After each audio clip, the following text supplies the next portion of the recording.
এখানে বিধায়ক যিনি আছেন তিনি রাবার স্ট্যাম্প বিধায়ক, অ্যাকচুয়াল চালায় তার স্বামী। যাবতীয় দুর্নীতিতে তার স্বামীকে পাওয়া যায়। বাঙালির আজকে ক্ষমতা নেই মাছ মাংস কেনার, কারণ কাজ নেই এখানে। মাছে ভাতে বাঙালি, এই মাছে ভাতে বাঙালির থালা থেকে মাছ কেড়ে নিল তৃণমূল সরকার, মাংস কেড়ে নিল তৃণমূল সরকার। এই এলাকার মানুষজনের একাধিক ক্ষোভ, বিধায়ককে 5 বারেও দেখেনি 5 বছর। বিধায়ককে দেখা যায় না এখানে। এখানে বিধায়ক যিনি আছেন তিনি রাবার স্ট্যাম্প বিধায়ক, বিধায়িকা, রাবার স্ট্যাম্প এমএলএ, অ্যাকচুয়াল চালায় তার স্বামী। যাবতীয় দুর্নীতিতে তার স্বামীকে পাওয়া যায়, মানুষের কাজে পাওয়া যায় না। এই অ্যাম্বুলেন্সটা পড়ে আছে। বিভিন্ন জায়গায় অ্যাম্বুলেন্স পড়ে রয়েছে, একটু আগে দেখাচ্ছিলেন না, অ্যাম্বুলেন্স গুলো মানুষের টাকায় কেনা, মানুষের সেবার জন্য কেনা, সেগুলো পড়ে থাকে রাস্তার মধ্যে, সেগুলোর কোনো ব্যবস্থা হয় না। স্বাস্থ্য ব্যবস্থার উন্নতি হয় না এখানে। সরকারি স্বাস্থ্য কেন্দ্রগুলোর কন্ডিশন খারাপ, সেখানে মানুষ যেতে পারে না, বেসরকারি জায়গায় গিয়ে পড়ে থাকে, এই তো কন্ডিশন। অবৈধ ফ্ল্যাট 4 তলার জায়গায় 6 তলা হয়ে যাচ্ছে এয়ারপোর্টে। খালি অবৈধ ফ্ল্যাট নয়, অবৈধ খালি 4 তলা জায়গায় 6 তলা না, আপনি ভালোভাবে খুঁজে দেখেন, দেখবেন প্রত্যেকটা ফ্ল্যাটে এক্সট্রা করে বের করে বানানো আছে। প্রত্যেকটা ইলিগাল কনস্ট্রাকশন। যারা বায়ার্স তারা তো জানে না। কালকে যদি কেউ মামলা করে, বিল্ডিংগুলো তো ভেঙে দেবে, কোর্ট থেকে অর্ডার হয়ে, তখন তাদের কি হবে? যারা বায়ার্স তারা তো জানে না। এগুলোর ফল সিন্ডিকেট, এগুলোর ফল রাজত্ব। এই এলাকায় ঘুরবেন, দেখবেন পুকুর বুঝিয়ে কাউন্সিলরের হাজব্যান্ড ফ্ল্যাট বানাচ্ছে। পুকুর বুঝিয়ে ফ্ল্যাট বানাচ্ছে। পুকুরগুলো থাকলে সুবিধা কি হতো? নিকাশি ব্যবস্থা ঠিক হতো, জল জমতো না, মানুষের এই জল জমা সিনগুলো থাকতো না। কিন্তু সেটা না করে পুকুর বুঝিয়ে ফ্ল্যাটের পর ফ্ল্যাট চলছে। তো মানুষ উত্তর দেওয়ার জন্য তৈরি আছে। এই এলাকাতে আমরা জানি দমদম সহ অর্জুনপুর এই এলাকাগুলিতে আমাদের ডেঙ্গির প্রভাব রয়েছে, সেই জায়গায় একাধিক জায়গায় জল জমে রয়েছে, কোনো ড্রেনেজ সিস্টেম নেই। দেখুন, অল্প একটু বৃষ্টি হয়েছে, অল্প একটু বৃষ্টিতে জল জমে গেছে। অল্প একটু বৃষ্টি হয়েছে, অল্প একটু বৃষ্টিতে জল জমে গেছে, এবং জল জমার ফলে কন্ডিশন দেখতে পাচ্ছেন। ডেঙ্গির যখন সময় থাকে ভর বর্ষা, তখন কি হয় কল্পনা করতে পারছেন? অল্প বৃষ্টিতে যদি 3-4 ইঞ্চি জল জমে, যখন ভরপুর বর্ষা, তখন নৌকা নিয়ে বেরোনোর মতো অবস্থা হয়।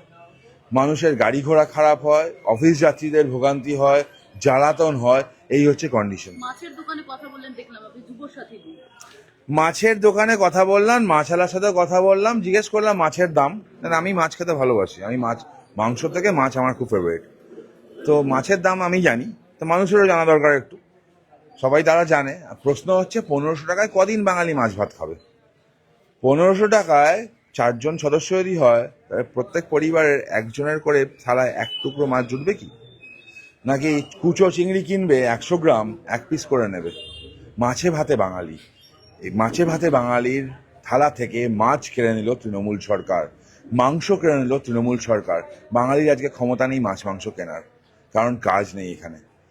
লোকজনকে দেখবেন চলে যাচ্ছে অন্য রাজ্যে, শিক্ষিতরা চলে যাচ্ছে অন্য রাজ্যে কাজ করতে, যারা শিক্ষা পায়নি তারা অন্য রাজ্যে পরিযায়ী শ্রমিক হিসাবে কাজ করছে।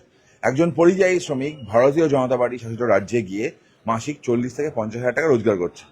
এখানে একজন শিক্ষিত ছেলে, গ্র্যাজুয়েট করা ছেলে, ছোটখাটো কাজ করে 10,000 টাকা পায়। কন্ডিশন আপনারা বুঝুন। মুখ্যমন্ত্রীর যে অ্যাবসলিউট ফেলিওর, পরিযায়ী শ্রমিকদের জন্য ভাতা ঘোষণা করে না, 5,000 টাকা করে দেবো, আপনারা চলে আসুন। কেউ আসলো কি? কেউ আসলো না। কেন আসলো না? অন্য রাজ্যে ইনকামটা বেশি। ইশতেহার প্রকাশ করেছে গতকাল মুখ্যমন্ত্রী। হ্যাঁ, অনেক প্রতিজ্ঞা করেছেন দেখলাম, অনেক প্রতিজ্ঞা বলেছেন। এবার আর প্রতিশ্রুতি তিনি বলেননি। তিনি নিজেই তো বলেন প্রতিশ্রুতি মানে প্রতারণা, আর তার প্রতিজ্ঞা মানে আরো ঘোরতর প্রতারণা। তিনি এতগুলো কথা করে দেবো বলেছেন, এতকাল তিনি কি করলেন? এতকাল তিনি কোন কাজটা করেছেন? কোনো কাজটাই করেনি। 2 কোটি মহিলার চাকরি দিয়েছেন বলছেন। কোথায় দিয়েছেন? আমি জানতে চাই তো।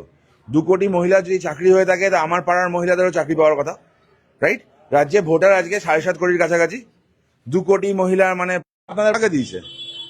আমি তো জানতে পারতাম। এনারা পলিটিক্যাল ওয়ার্কার, এনারা রাজনীতি করেন, রাজনীতির সাথে সবসময় থাকেন, এলাকায় চাকরি পেতে জানবেন। আচ্ছা, 2 কোটি চাকরি দেয়নি, তার একটা ছোট প্রমাণ করে দেবো। বিএলও অ্যাপয়েন্ট হলো এসআইআর এর কাছে। রাজ্যের 50% বিএলও হচ্ছে অঙ্গনওয়াড়ি ওয়ার্কার, আর হচ্ছে আপনার অঙ্গনওয়াড়ি ওয়ার্কার, আর হচ্ছে প্যারা টিচার্স, টেম্পোরারি ওয়ার্কার, রাইট? তার মানে 50% এর বেশি প্রত্যেক বুথে সরকারি কর্মচারী নেই। 2 কোটি এই চাকরি দিয়ে থাকতো, তাহলে থাকতো তো। এসআইআর প্রমাণ, যেমন প্রমাণ, এসআইআর খালি ভূত ধরেনি, এসআইআর খালি জালি ভোট ধরেনি, এসআইআর মুখ্যমন্ত্রীর মিথ্যে কথাটাকেও ধরে নিয়েছে। আজকে ঈদের নামাজে মুখ্যমন্ত্রী গেছে রেড রোডে, এবং সেখান থেকে বলছে বিজেপি গুন্ডাদের পার্টি, বিজেপি মাফিয়াদের পার্টি, এরকম ভাবে একাধিক অভিযোগ করছেন। ঠিক ঈদের নামাজে হ্যাঁ, দেখুন, যে যার ধর্ম পালন করতে পারে, যে কারোর ধর্ম পালন করবে তাকে নিয়ে আমার কোনো কিছু বলার নেই। মুখ্যমন্ত্রী তার ধর্ম পালনের জন্য রেড রোডে গেছেন, তাকে ঈদের শুভেচ্ছা জানাই আমি। তিনি ওখানে গিয়ে যে কথাগুলো বলেন, যে বারবার কিছু শব্দ উচ্চারণের মাধ্যমে বলেন যে আল্লাহ ছাড়া আর কোনো ঈশ্বরের কোনো অস্তিত্ব নেই, তিনি আল্লাহর নামে শপথ করুন, কাফেরদের সাথে লড়তে হয় বলেন। আমরা তো কাফের, আমরা হিন্দু, আমরা ইসলামে বিশ্বাস করি না, আমরা কাফের। হ্যাঁ, গর্বিতভাবে আমরা কাফের। হরগোবিন্দ দাস, চন্দন দাসও কাফের ছিল, তাই জন্য তাদেরকে মরতে হলো। মোথাবাড়ির হিন্দুরা কাফের ছিল, তাই জন্য তাদের মরতে হলো। মুখ্যমন্ত্রী এই ধর্ম বিশ্বাস করেন, সেই ধর্ম অনুযায়ী আমরা কাফের। এই সরকার যদি আরেকবার ফেরত আসে, তাহলে হরগোবিন্দ দাস, চন্দন দাসকে দেখার জন্য মুর্শিদাবাদ যেতে হবে না। হরগোবিন্দ দাস, চন্দন দাস, আমি হব হয়তো, আমার বডি হয়তো পড়ে থাকবে কোনোদিন, দাদাদের বডি হয়তো কোনোদিন পড়ে থাকবে, কারণ তাদের দোষ হচ্ছে তারা হিন্দু।